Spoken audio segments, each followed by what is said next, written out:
Zero trust is not a product you can buy, it's a security policy. In some very old style networks, you used to have some sort of castle and moat method, which you build a wall around your network and everything inside is automatically trusted. But the problem is, as soon as they get through that, they can go wherever they want. An employee clicks on a phishing email and bam, they have access to your whole entire network. That's file servers, POS systems, CCTV cameras, everything.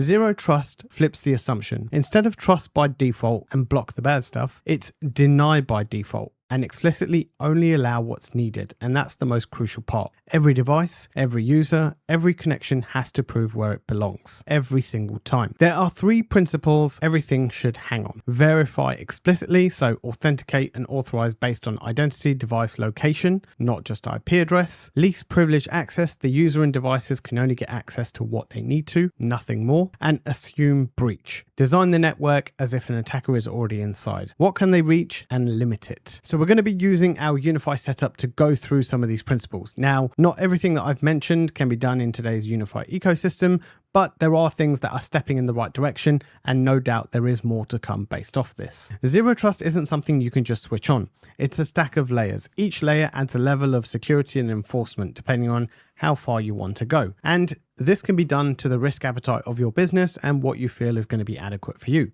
Do you need to add all the layers? Yes, it would be good, but in some cases it may not be feasible for you to be able to do. So let's run through some of the settings that we're going to be doing this. One side note to remember is you don't need to do this all in one day. You can slowly start adding this incrementally to get to where you want to. So let's start by the first piece of the puzzle, which is network segmentation. Now, this is where we start putting those pieces together. A flat network is a single room with no doors on it. You can look at it that way. A segmented network has corridors, locked doors between them if you get everything set up correctly. VLANs are just logical walls. So at the moment, you'll see we have one default network. So if everything was on there, everything could talk to everything. So we'll start by creating our first network and we go to create new and we'll call this one staff, for example, just to get us started. We'll come back to the whole zone concept previously and we're going to keep everything as is. So, and for now, we're going to keep the other one as default. So we have 2 separate networks that we have set up at this point. This PC that I'm on right here is connected to default, and the PC that I have behind me, or the Mac that I have behind me,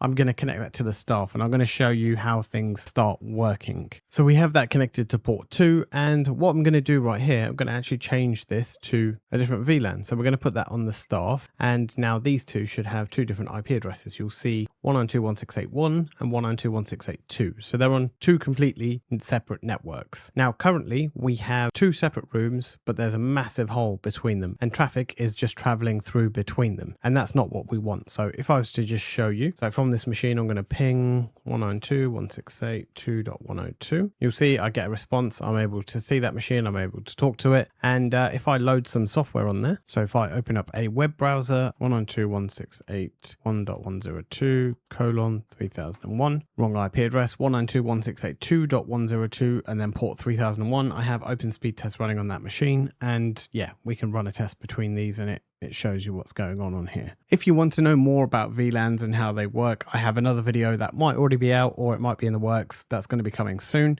So you can check out that video if that's something of use to you. But let's move on to the next layer. So the next layer we're going to be looking at is the firewall. So at the moment we have something like this, which is our zone-based firewall. Now at the top, you'll see we have internal, external, gateway, VPN, hotspot, and DMZ. So you can have all these different networks sat in different zones. So the way you got to think about it is a zone is almost like a bubble where all those networks sit within. So when you're scaling this largely and you want to create more rules, you can create rules based by zone rather than the actual individual networks. Some people may have hundreds of different networks, and obviously it becomes a bit tedious creating multiple rules for all those individual networks. You can just zone base them. However, at this point, our internal zones, just to keep it simple again, we have default and staff in the internal network. Now you can see right here is the traffic is quite simple. We have source, internal, destination, internal, and it's allow all. So from what you saw previously, where I could just simply ping the machine, just run that with a -T, so you can see that constantly running, we can actually get access to whatever we need. Now,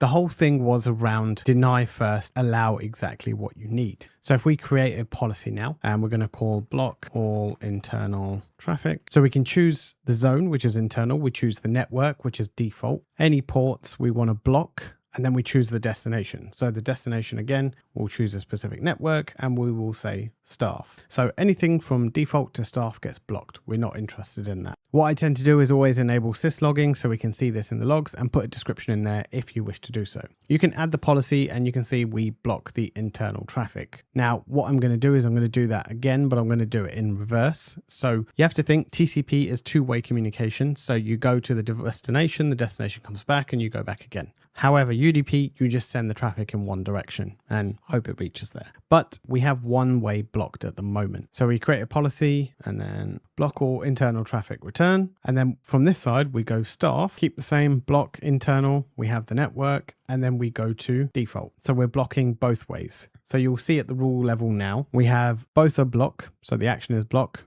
IP version 4 and 6, all the protocols from internal zone default to staff and staff to default. So automatically we have that, and you can see how many hits are there as well. There's already been 5 hits on that firewall policy, which again, I'll show you this other part in just a few moments. So now if I go back to my ping, you'll see automatically that has now timed out. And if I try and reload this page and I try and run this, it doesn't run. So nothing's working basically. I'm not able to get to it. So this is where we want to start allowing our policies. And if I show you in Insights, if we go to flows, you'll see in the last hour, you want to see what's been blocked. This is everything that's been blocked. So from my desktop to my Mac, block all internal traffic. That's what we've been seeing. So that's what's happened. If I click on it, we can go into the details and it will tell me what's being blocked, which is port 3001. So that was me trying to access that web browser. And same again here, 3001. So it's showing me what's going on right there. Now, if I go back to the firewall, again, we'll just filter it down to this policy right here. We're going to create and we're going to say allow web-based access. So what we're going to do is we're going to allow the network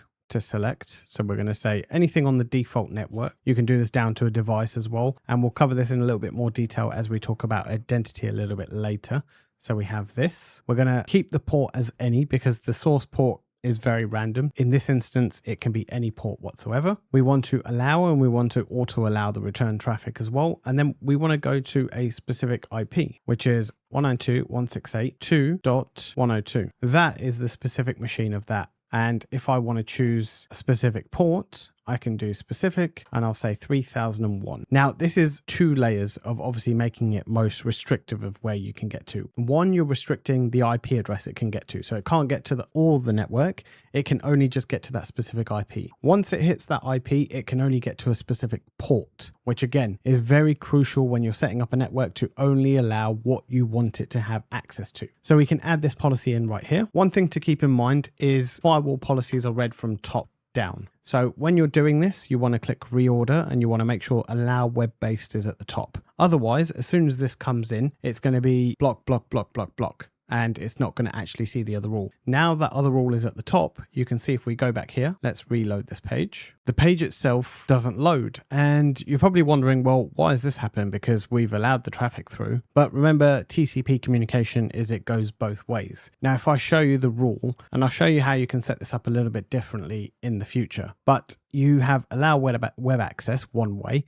and then it's block, block, block. And actually the return rule is below the block all internal access. Because this is one that's created out of box, there's no way for us to actually do anything with this. So we need to create a policy, which is allow web access return. So we go IP address 192.168.2.102. We'll add that. We'll allow the port. We'll click allow there. We don't need the return. And then we're going to go to network. So we're allowing that specific IP back the other way. And we can specify out port 3001 and click add policy. So we've added another allow policy within there, reorder, and we'll click done. And what this now basically does, if we go across to here now and we try and access this link going across this, I'll give the firewall a minute to reconverge and get set up with the rules that we need. So we'll just give that a few moments. So now we've opened up both sides. We can go to open speed test. We can reload the page and you can see that loads perfectly fine. We're in there. Just to show you we do have access, we'll do a quick testnet connection and you can see I can get to it on port 3001 as well. So keep that one in mind when you are setting up rules like this where the return ones come below your block rules. So if we start this speed test now, you can see that runs perfectly fine and it's happy. And now what we've only allowed is that specific port and you're only able to get access to that specific website. Now, the way to get around something like this or to stop this from happening, you need to go to your networks things, there's something at the top here called default security posture. And what that does is it blocks everything between all your zones, VLANs, interfaces,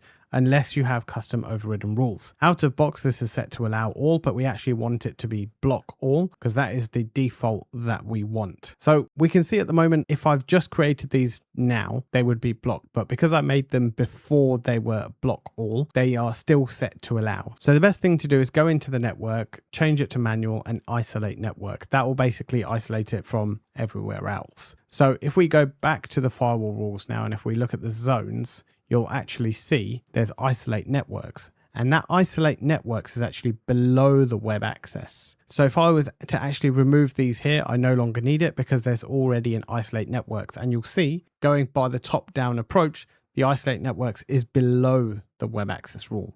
So we don't need to worry about this block internal traffic because it's done it here for us. So hopefully that gives you a good understanding as to how that works. The next layer would be to look at your Wi-Fi. Now we have one Wi-Fi SSID, which is a single network. A couple of different ways you can set this up. We can choose the network that we want. So if we want that one to go to staff, and if you wanted to create another one called test, and that one can go to the native network. And now already you've separated out your wireless devices. So you can see it uses the same network rules. So if one is not allowed to talk to the other, the same happens with the SSIDs, so it's not all connected to one network. The other thing worth mentioning on these is if you go into them, you also have something on here called client device isolation, and that's this right here, and it prevents all the wireless clients on the same network communicating with each other. Now, for example, if you had a guest network, you wouldn't really want them talking to each other across that network, so you can enable this. Hopefully you're starting to see the layers and how this works within the UniFi ecosystem. If you need any help with any of this, setting up your network, feel free to reach out to us. We do offer consultancy globally, so feel free to reach out and we can help you out with what you need. So let's go back to the firewall now and let's talk about where Ubiquiti are taking the next step into making that zero trust network. So traditionally you would have an IP address for source and destination with ports and that works, that does the job. But now we're focusing on who the user is. So now we can move into something called identity based. Now, if we just look at the rule that we had earlier, which is allow the web access, we can click on here and instead of it being network, we can change it to identity. And then we can select the people or group. So I'm selecting myself on this and I'm going to click apply. And you can now see that that changes to identity. Now going from source to destination, it's going to allow you to use the identity, but you are not able to use a return for the identity. The return has got to be an IP address or a network of some sort. So that doesn't work. So the identity only works on the source. And another fact is that this only currently works on one-click Wi-Fi. So this is with the identity endpoint app. So you go into identity, you can get set up with identity, and you can just make sure the one-tick Wi-Fi is connected. Now, if we go to Wi-Fi just here, you'll see we have a UniFi Identity, which is right here. There's no password on it, but it uses WPA to enterprise, which means there's an account hosted behind it. So if we go back to the users, you can see we have an invite sent on the 16th of July and we go into the settings. So within here, we want to make sure one-click Wi-Fi is enabled. So we want to make sure they have the one-click Wi-Fi option. Once we've done this, we can go to our emails. You'll receive this email, which means get started, or you can click load your credentials because we already have the endpoint app. So we're going to open that up and then we're going to load this into the app. And now I have this machine set up as an endpoint on this device. So let me just show you how this works. So currently we have no one-click Wi-Fi. We're hardwired in at this point. And if I go back here now, and if I try and access this, it doesn't load anything. It doesn't seem to be doing what we want it to do. So you can see here we have the network error, we click, we try and load it again, and it's not going to work, right? So nothing actually happens with this. But if I go to one-click Wi-Fi down here, we click the identity, it's going to try and connect off. I'm going to disconnect my hardwired connection because we don't need that for the time being. And you can see down here, literally straight away as I'm doing this, I'm connected over Wi-Fi. You can see it down here. If I open this up, you can also see I'm not connected via cable. It is Wi-Fi, and it loaded straight away in the background. And yes, that is gigabit over Wi-Fi, which is great, perfect for what I need. But just like that, you can start, now you can narrow it down, not just for the machine, but the user. So I can log into any machine that I have access to, and as long as I'm authenticated with one-click Wi-Fi, I will have access to the services I need. I have a full video on the identity feature. Again, I'll link it down in the description below, but if you want to know a bit more about how this works. It's worthwhile also noting that the same principles can be applied via VPN as well. So if you have users coming in, we have the firewall again, as we mentioned, and we can use the VPN to make sure they are only getting access to what they need.